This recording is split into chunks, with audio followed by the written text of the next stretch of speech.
So one of the best things about Haiku is that students can take exams on Haiku.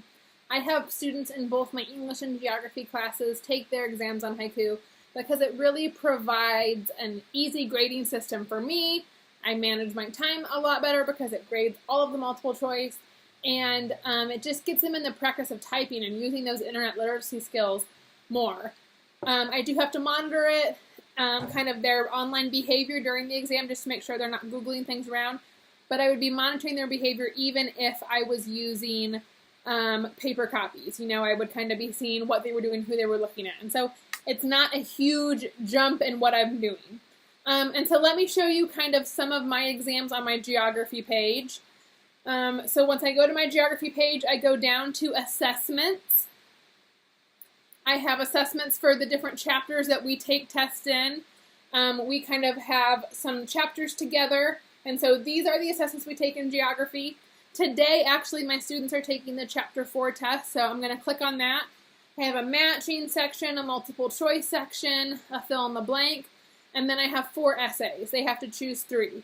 I can weight how many points what is. I can, make the exam exactly like I would the paper exam. So to set it up, on your page, hit that assess button and go down to assessment. And then go to add assessment. So an exam is when students cannot retake things, cannot retry, and essay questions are allowed. Practice, essay questions are not allowed, and they can retake it. So for a test, I always click exam. I title it Chapter 1 Exam. I can go down and say how many points it's worth. 100 sounds good to me. Organize, none of this stuff I usually use. I don't usually say what grade we are or what we're doing. I hit next. Then this is where the time comes in. Now our class periods are 50 minutes. And so I click that time. I don't want them to have a limited amount of time. So I click that and I take it down to 60 minutes. And then I only allow them 1 attempt. If I need them to take another attempt, I can go in and delete what they've done and let them retake it. But I don't want them to have that option on their own. I uncheck the Safe Exam Browser because we don't have that here at Alton, so I uncheck it. And then just for protection mode, restricted just means it's going to prevent them from copying the assessment text and links within the assessment. I don't really want them to do that. If you want to randomize questions or multiple choice answers, you can do that. That might be hard for co-taught classes or special ed classes because a lot of times you get the test read to your students, and so that may be difficult. So once the exam is created, I'm going to edit section 1. So I'm going to call that my multiple choice section.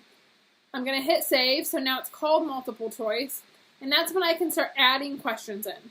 So we have a whole bunch of question options, but I'm going to click multiple choice. I'm going to put my question in. Now if you have an exam in like a Google Doc, you can copy and paste that question in. If you have a paper copy, you can just type it in. If you're making it up on the go, you can just type it in. But we're going to put that question there in that first box. And then going down, we're going to put our answer options in the boxes below. So you can't copy and paste all the answers in at once if you have a Google Doc. I apologize about that. But you can do one at a time. And it really is not that time consuming. And you're going to make up so much time in grading. And so I've put my answer options in. I choose what the correct answer is.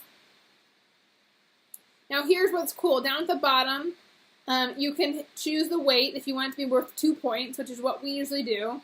Now if you're going to do another multiple choice question right after this, you can hit save and add another. If you're going to do another type of question, you can just hit save. So now that question is ready to go. That part of the assessment is ready. You can do short answer essays. You can do fill in the blank, matching, multiple choice, true or false. So many different questions options you have with Haiku and creating the assessment. And it will be a very different experience the first time, but once you're grading and once you're going through and seeing how much time you're saving, it's going to be super beneficial to you.